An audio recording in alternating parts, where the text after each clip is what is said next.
qu'on parle des quartiers, on le voit, hein, la discrimination à l'embauche. Les premières personnes qui sont désavantagées par rapport à ces problèmes, c'est en partie avec l'image des quartiers. Quand on habite un quartier, on se présente à l'embauche, il y a des soucis, il y a des problèmes. Parce qu'on sort d'un quartier réputé chaud, on est considéré comme une personne à problème. Donc on habite un quartier, on en porte un peu l'image et on subit les conséquences quoi qu'il arrive. Donc il y a ce truc-là. Et puis bon, ben voilà, les quartiers d'Hervalières, avec la réputation que ça a, voilà, il y a un problème. Les flics ils mettent du temps à arriver et même qu'ils arrivent et tout, on a l'impression de voir plus de protocoles que de faits concrets. Donc tout ça, il y a à débattre, il y a des questions à poser. Il y a eu des débats, il y a eu un débat, mais on n'a pas l'impression que ça avance beaucoup, quoi. D'accord. Pour qu'il soit à l'heure, là, qu'est-ce que tu en penses si on installe un commissariat ici, alors?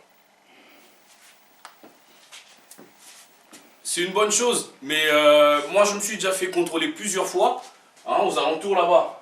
Et je sais, souvent je prends ma voiture, il n'y a pas moins de 3 ou 4 voitures de policiers qui font la ronde. Ils sont jamais loin, il y en a au moins une dizaine à tourner toujours autour. Mais pourquoi ça met autant de temps quand il y a un appel, on appelle les flics, qu'il y a quelque chose qui se passe, pourquoi ils mettent autant de temps à débarquer? Moi je me suis déjà fait contrôler là-bas plusieurs fois, bon, j'ai rien à me reprocher, je suis en ordre, mais voilà. On appelle les flics qui sont là à 400 mètres, ils mettront 2 heures à arriver sur place. Qu'est-ce qui se passe? Il y a un problème. Il y a un vrai problème. Donc de là, les gens ils se posent des questions, ils sont délaissés.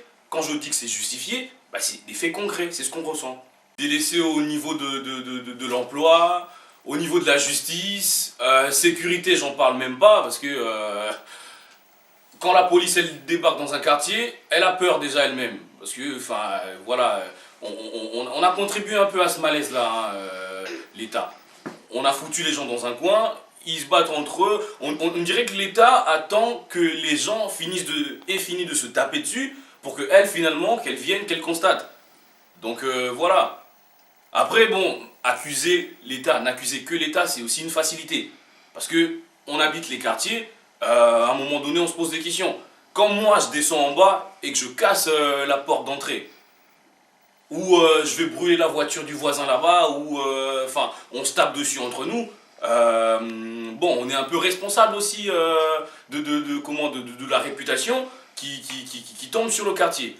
Donc moi, je vois plutôt les choses de cette façon-là. Il y a une double responsabilité. Il y a la part de l'État qui a délaissé les quartiers, et les quartiers eux-mêmes de dedans qui se tapent dessus, qui cassent un peu, qui scient la branche sur laquelle ils sont assis. Et du coup, il y a ce deux mondes-là qui se regardent, et puis il n'y a personne qui agit au final.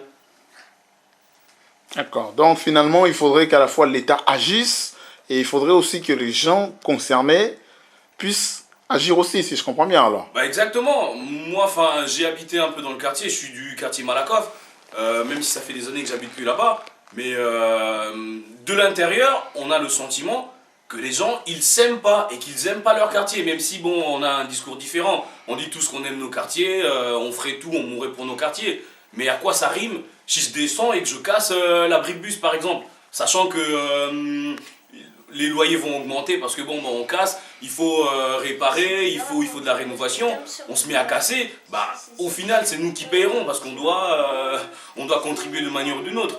On casse les abribus parce qu'on n'est pas content, on va brûler, on va casser, on va se taper dessus. Ou on casse le supermarché juste à côté. On s'aime pas. Moi je considère qu'on s'aime pas dans ce sens-là. On s'aime pas.